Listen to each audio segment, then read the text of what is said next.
Welcome to the Master Passive Income Show. My name is Dustin Heiner, and I'm here to help you learn how to quit that JOB, that just over broke job, by investing in real estate so you never, ever have to work a job again. And today, I am super excited to bring on one of my students that within 4 months has already accumulated 4 properties. He is crushing it, and he's going to show us how he did it and how you can do it too. All right, let's start the show.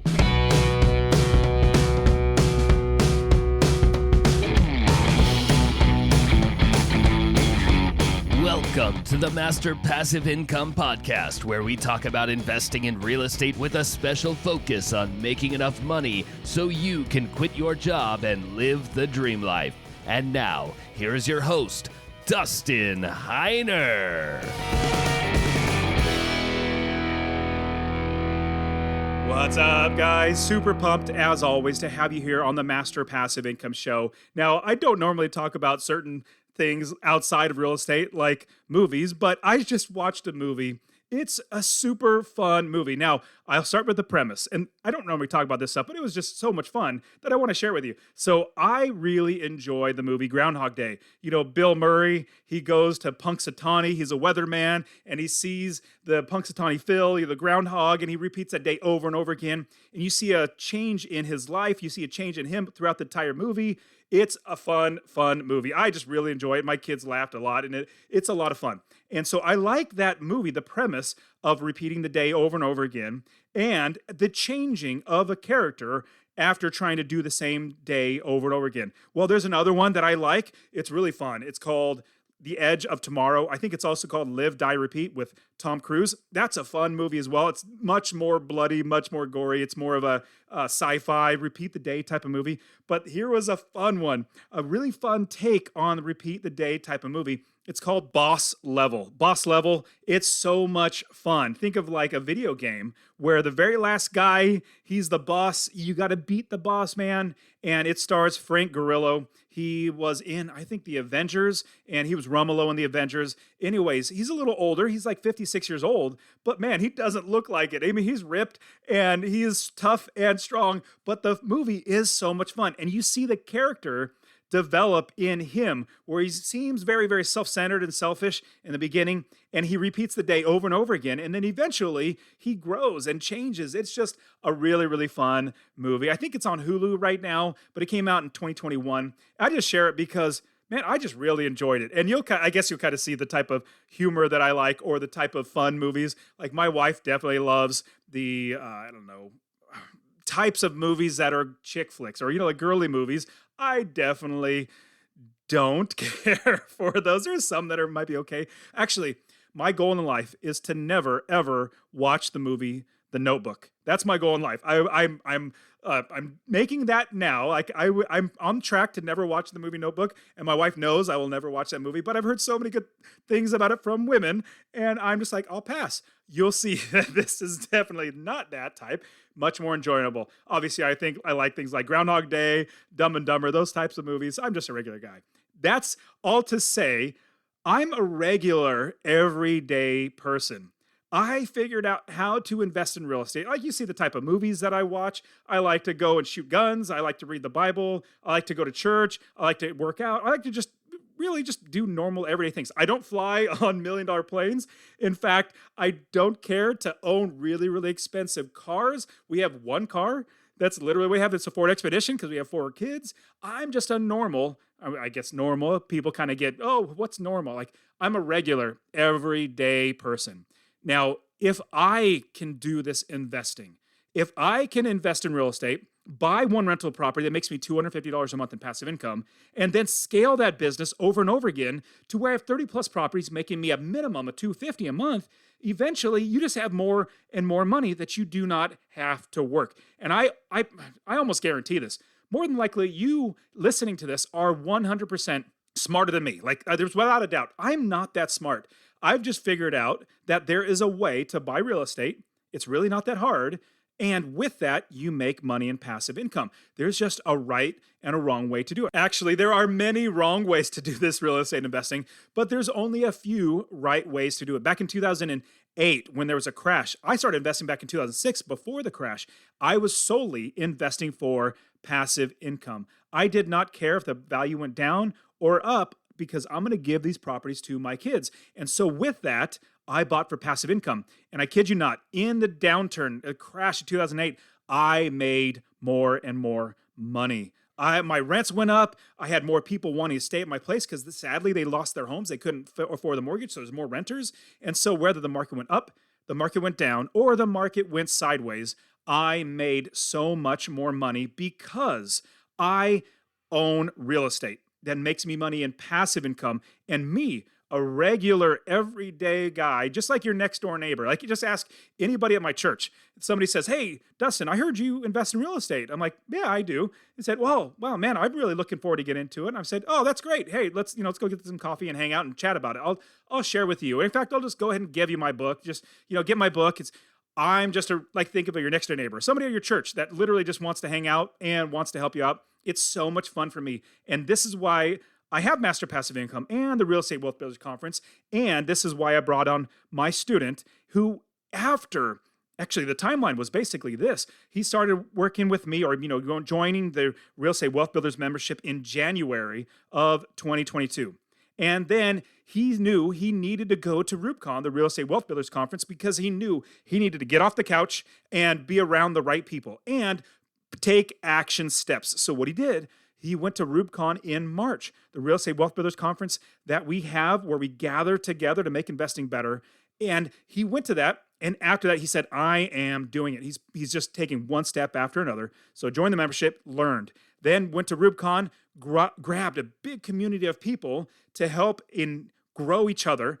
And then it's now August. He literally has 4 properties in, what is that, 4 months, 5 months, something like that. 4 properties in 5 months. That's absolutely amazing. I think I might have said one time in the intro that it was 4 months. I think it's 5 months now because it's August, March. Anyways, it's probably started in May. So let's say it's 4 months. Anyways, I'm rambling on.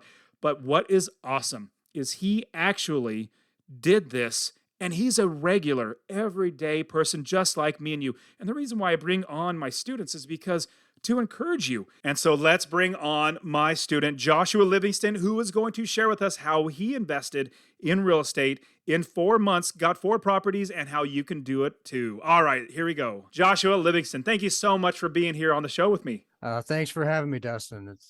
It's exciting. It's definitely a pleasure. Man, this is so great. I love bringing on people like regular, everyday people that have been able to invest in real estate, because a lot of people think, oh man, that's for the wealthy, or you have to have a lot of education or experience or whatever it might be. But at the same time, that might be the case where those things help. A lot of money definitely helps. A lot of education, a lot of, experience definitely helps, but anybody can do this. And so, Josh, talk to us a little bit about how you just started, you got started investing in real estate, listening to podcasts and really just jumping in. Talk to us about what you were doing before and then what really got you into investing in real estate. Actually, I mean, even before, the pandemic, it just kind of changed how we did our jobs, how we lived our daily lives. My 9 to 5 is, it's a government job. I know, Dustin, you've been there too. Just decided it was only going to take me so far. I wanted to take a more active role and be in the driver's seat of okay, well, I mean, I can hope for promotions, all this stuff, but real estate's always kind of been in the back of my mind. So walking on breaks and lunches, listen to podcasts, and yours was one of them that I would listen to just routinely. And but yeah, so I was just gaining so much free information from you. Honestly, I got a lot, to use the term value add, just straight out of the free content. I mean, it didn't quench the thirst for more. So when I saw other opportunities, so okay, I'm definitely buying the program. I want to see what else is there. But yeah, RubeCon, that was when everything kind of launched. I'd been saving. I had a side hustle that was just bringing me, a few hundred extra bucks, and I was just, letting that just bank onto the side. Wasn't dipping into that so that I could get that first down payment. I know, you say that your first investment is in yourself, and that's what I was trying to do. I'm like, oh man, that was the big scary hurdle. I'm like, oh, I got, like who has, enough for a down payment, these days, like who saves anymore? Uh, it was never my strong suit, but, That's uh, very true. if I had this extra money that was just never part of my budget, through a side hustle, that's really what did it. And then, well, this past December, mom, well, she had taken sick last year, but she passed in December. And that was kind of the catalyst. I said, I can't sit on the sidelines. Like I did have a small inheritance there that was enough to push me over my financial goal there to make that first purchase. So then I was ready to shop, and it was actually shortly before I got to come to RubeCon. So the timing actually worked out pretty great. I'm really sorry to hear that. My mom passed away. It was 2017. She was only 57 years old, and it's definitely uh, it makes you kind of wake up to realize that life is very short. And I anybody that says talks about their parents, I say, well, make sure you call them up all the time. Like talk to them more than you think you should, because when they're gone, you're gonna wish that you could talk to them. I wish I could call my mom. I mean, that's basically every single day, and so it's just a bummer. But if then it was great that your mom was able to leave you something that is benefiting you now, and that's what we're doing here with Master Passive Income, buying real estate, creating generational wealth that we can leave a legacy for our family so that they can have real estate, they can have passive income. So I love that you are like you literally started moving forward. So you joined the Real Estate Wealth Builders membership. That's the membership where we do group coaching, have all these courses, and the community, which is great. You're active in the student community, which is so helpful. Like people get encouraged when you're sharing all your wins and encouraging them, giving them insights and ideas. And then with that, you went to RubeCon, so the Real Estate Wealth Builders Conference, and where you actually bought the ticket to RubeCon before you joined the membership, and then started joining the membership, started going, and then went to RubeCon. And from RubeCon, which was in March, and we're recording this, it says September 1st. From that point forward, from RubeCon to September, so March to September, you've already got 4 units. I mean, you're moving so well. You have another one under contract, I believe. So walk us through that first property, because usually the first property is the hardest one to get. It was, I mean, not just, from a technical standpoint, but just emotional. I had never bought a house before. Yeah. I'd always rented, and, so that was already a hurdle I knew I was going to be facing. But, yeah, so with the momentum of RubeCon, because honestly, that was a huge perspective change for me. Like, I mean, the monthly calls are fantastic, the sense of community, but RubeCon, it's just being in person that made it real. And, I use that to fuel me, and to that, you get that inner voice sometimes when you're about to do something big and scary. I've never done this before. And I'm like, okay, wait, no, I know 100 guys who have just spent the weekend talking about things just like this that we've done. So I kept that in the back of my mind whenever, I'm signing the papers, or I'm making that first offer. I mean, that was scary, because I'm thinking like, And I want to pause for a quick second and share that honestly, I really want you to invest in real estate. My new goal in my life, my first goal was to quit my job in 10 years, and I did that, accomplished that at 37. Now my new goal is to help 1 million people invest in real estate. So 2 things I would ask from you. Number 1, if you get anything out of this episode, please share it with somebody else. Just say, hey, check out Dustin, Master Passive Income. He really wants to help 1 million people to invest in real estate. That's number 1. Number 2, I want to get you to invest in real estate. Get my real estate investing course absolutely for free. Text the word rental, RENTAL, to 33777. Rental to 33777. I'll literally give you my course, show you how to find an area of the country to invest, how to build the business first. I always talk about that, and how to find the right properties, how to make sure you're getting experts to do the work for you, and scale the business to where you're making $250 or more in passive income. Scale it to quit your job.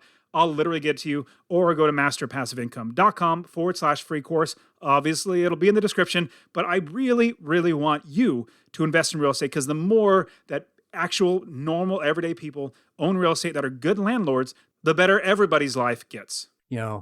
What if they accept it? And I'm like, I obviously I want them to accept my offer, but like I said, just new things are always scary. I inherited, one property, but that's not one of the ones that I'd purchased, and that one later on is going to be a rental, but because it's next door to, that was mom's house, so one day that'll be a rental, but not including that one. I've made 3 purchases. I've got one under contract. That first one though didn't do everything perfect. I did, everything that, I thought I was covering all bases. I didn't do bad. It's still, it's still a win. It's still, that one brings about a little over $300 a month.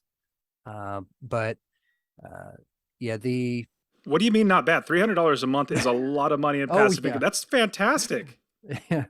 I had some surprises later on after the buy, because I didn't realize that the house was going to need rewired, and that is an expense. I've been there. There. And especially, I had 2 properties personally. So I was buying 2 properties at the same time, relatively back to back. And I had a bunch under contract, and I was closing on 2 of them, and both of them out of nowhere. I didn't realize this, but in one specific area of the country, Ohio, if the electricity had been off for a year, then it has to be reinspected by the city. And if it doesn't pass current electrical, this is something like you wouldn't know unless you went through it. And me being a coach, I'd literally tell my students, hey, watch out for this because it can happen. And so they said it has to go all the way up to code. So it was back in code 40 years ago, but now it's literally out of code. So now you get to spend $3,500, $4,000 and that was 2 houses for me to do repair both houses. But those things happen, and they come with, you're going to grow from that with knowledge. And obviously being a part of the Real Estate Wealth Builders membership and Rubicon as well, asking questions where we're all working together. These are all insights that only really come with experience and being around other people who have had these experiences. So you got that first property that's making $300 a month in passive income. And obviously this is a barrier, like $250 is the minimum.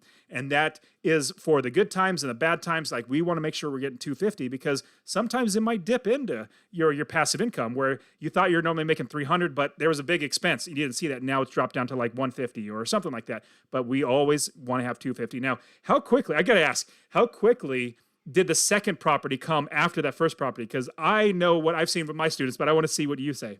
I closed on my first property April 19th, and I closed on my second May 31st. so a little more, like not even a month and a half, like a little over a month. And I absolutely, that you're not outlier. Everybody, like literally all of my students, because the hardest part is building the business. And we talk about this all the time, building the business so that it runs itself. That's the hardest part. But as soon as you have that, it's just finding the right inventory and buying it. And so, no joke, that's like literally what happens within a month, maybe at most 2 months. The second property comes, where the first property takes years to get to. Then you get the first property, second property is like boom, right like that. Yeah, you're right. It really did, because I felt like I was shopping around forever, and I was daily, multiple times a day, talking with my real estate agent. And thank goodness she had, the patience of a saint, because she was always, ready and willing to answer any questions. I had what I thought I was just asking silly questions, and so she was a great, but she would, make suggestions to me. I find things on Zillow all the time. I was just like glued to Zillow, in my market area, and I say, hey, what about this one? And because I'd run through the numbers, like, as long as the numbers work, hey, I'm happy. And I have to say, Dustin, I absolutely love your green light tool. The green light deal analyzer. Yes. I use that on every single property that I analyze. Because the 1% rule is great as just kind of like a cursory, but if I want to see, like, okay, well, brass tacks, is this actually something that can work? It's just that that tool helps make sense for me. So it gives me more confidence in, like, okay, I'm not forgetting something. It's all accounted for. That's terrific. Yeah. And so for everybody listening, what Josh is talking about is the 1 minute green light deal analyzer. And that has really helped me too, because there's so many different calculations and so many different criteria that you want to make sure you hit. And as best as I did, I made a calculator, and it has been helping me so much. And obviously, Joshua, I'm so glad you shared that, because that's just been it's just a game changer if you get the 1 minute green light deal analyzer. And so, yeah, but you can go to my site if you want to check that out. Now, Joshua, so from there, you are continually building and buying more properties. Now, do you mind sharing where you are investing, like what city, what state, and why you even pick that? I live in a pretty small town. I've been investing in my hometown. It's a small area of Southern Ohio, and there was just part of, looking in Zillow. I had originally thought, okay, I'll take a look and see what the market looks like in places like Cincinnati and Cleveland and, Columbus, larger metro areas. Like maybe I'll hit a suburb and find, a honeypot there. And so while I was, looking for other markets, I kept seeing things that were popping up on Zillow practically in my backyard, like one that was like half a mile from my house. I'm like, hey, that's actually a pretty cool, property there. That would make me some money. That was my first offer. I mean, I didn't, that sale didn't happen.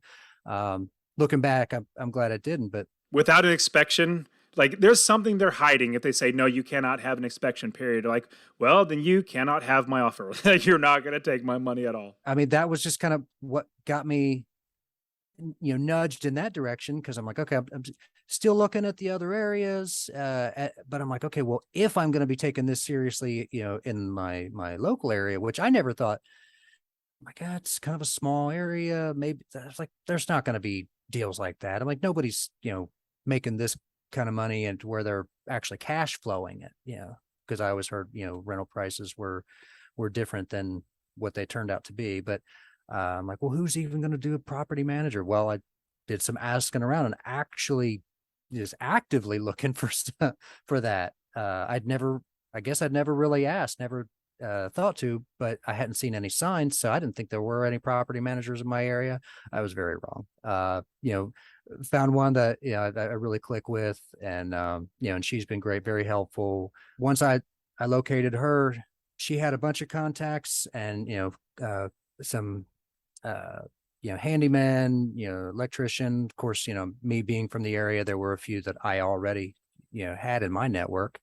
So I'm like, all right, well, I guess I'll make offers in my local area too. That's great. And I love how you were already ready to invest out of your area, because a roadblock a lot of people have when they start looking at investing, and it's like, man, in my area, I can't find any properties. And they feel like that's a limitation, meaning they have to invest in the same city that they live in, which is definitely not the case. We invest all over the country, wherever there is a good area that we build the business first, that we can find good inventory, which means the properties that we buy is good inventory.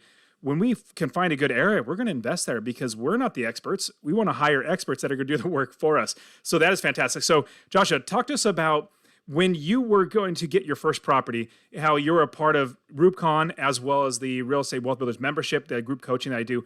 How did that help you to move the needle, like to actually move on these properties, and then maybe anything that you might have learned throughout the process? Looking back, I think that it helped me with that first purchase is just, like I said, the confidence, but it nudged me to just not be afraid and just, jump in, do it. I mean, do your due diligence, do your research, but like once you've done like the analytical stuff and like, okay, the numbers work, we've hashed that out, then all the nerves and stuff, like, yeah, they can be there, but you're going to do it anyway because, you feel that support of the community. And I mean, I'm not going to lie. I used to think that was just kind of like a cheesy thing. Like, people say like, oh, we got this, great community. And then you get there and like, nobody's talking. And, and I'm like, no, I've met these guys, these, men and women from all over the country. And I'm like, I mean, I can shoot a message anytime, but anyway, just having that backing, just friends. I mean, that's all a network is, just friends and acquaintances and such. But that's what pushed me to go ahead, make that offer. They'd come back with something, and I'd make adjustments once we locked in. We had, the property inspection, which of course was that one, the inspector that I wanted to go with he was overbooked because I did a 10-day inspection. Well, I know, Dustin, you typically go with a 10 days. For me, with the inspector that I like, he is the best priced in my area. Just because he's got lower overhead. but I've got to give them more time. So I don't do it with anything less than 14-day inspection period. And so I've done that several times. So I actually spoke with him earlier today. He did an inspection on the one I got under contract. So that's 3 of the 4, contracts. He's been my inspector. So yeah, but just bumping that, learning from the first one, I was able to just make that shift from 10 to 14 in my particular area. That And you can. And I always say, Yeah. like, the minimum of $250 a month in passive income, that's the minimum. Same thing, 10-day inspection period, that's the minimum. If you can get a 50 or a full inspection period, like let's say it's a 45-day closing, you say, hey, I want a 45-day inspection period, that would be fantastic. Like, let's absolutely do that. Sellers don't always like that. And so, but yeah, if you get to 14 days, that's just fantastic too. So you now have another one on the contract. Talk to us about how that one's going and how are you going to continually scale your business to buy the next property? the one that I've got under contract right now, that one has been a roller coaster. Just I've been watching it for months, since March. It's been on Zillow, and he wanted, originally he was asking the 115, and I I know my market here, locally, and I'm like, he's all the comparables. I'm like, I don't see how he's asking 115 for that. But anyway, it was always on my Zillow. I'd made an offer when he, back in, I think, March or April. I mean, of course, he never took me up on that, because I was looking for something. I think I came in at about 65 or 66 on that offer. Cause I'm like, hey, my numbers are crushing if I get that. So I'll throw it out there, see if he comes back and actually wants to deal. But I get a notification, Zillow, he had dropped the price considerably.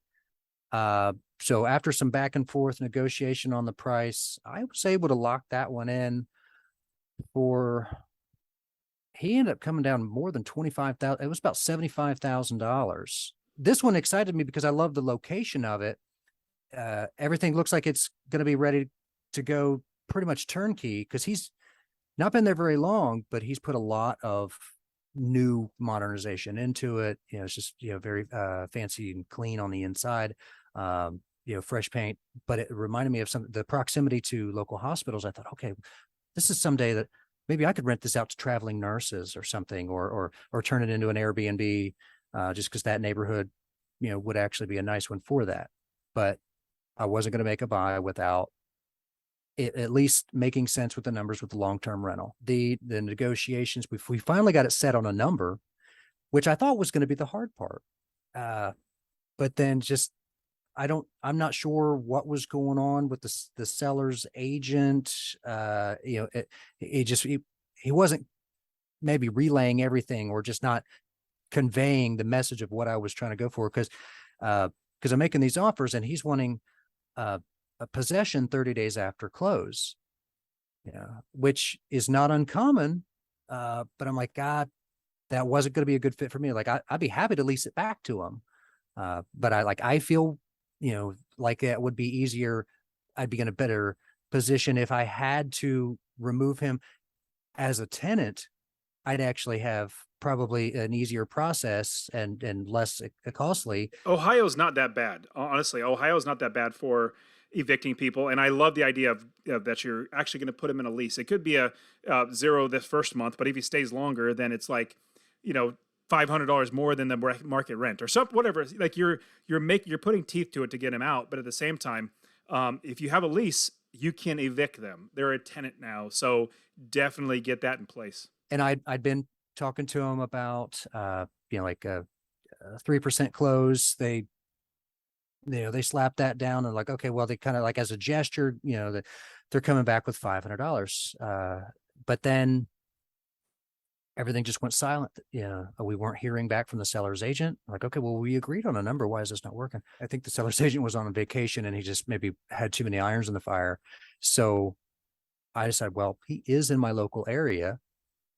I jumped on Facebook, and I found we've got some mutual friends. So I connected with the seller directly. I shot him a message. I said, hey, can you give me a call when you get a chance? And so, later on he did. We chatted, and turns out, we've actually been at the ball fields at the same time before, our kids playing sports, small world that way. But I mean, within 10-minute conversation, I was like, okay, what was a roadblock?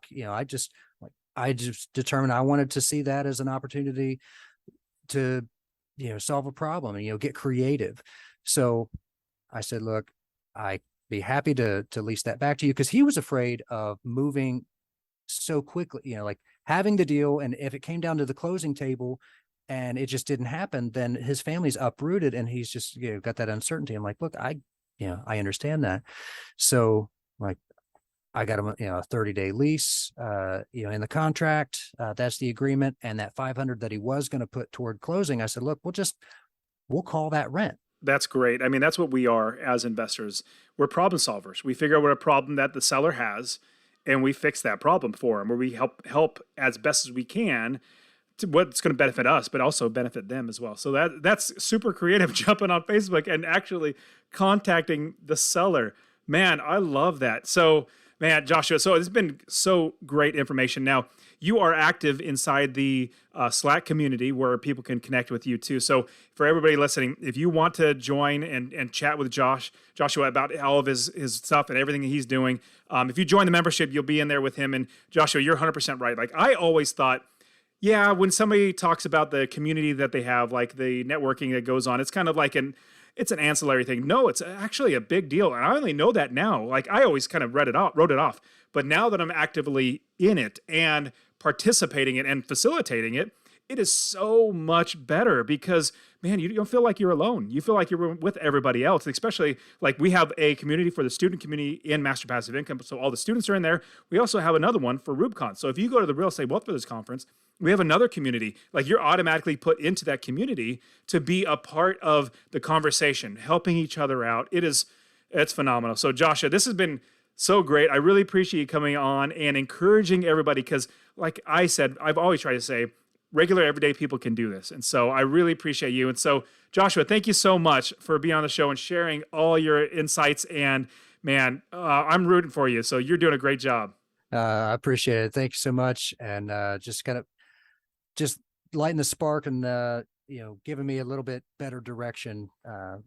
So I really do feel like I'm finally in the driver's seat of building that future that, I don't think that I could have gotten anywhere else. Well, hey, you keep it up. I'm looking forward to seeing by RubeCon 2023. Now, if anybody else wants to go, you can use the promo code podcast. It'll give you 10% off. I just want you to go.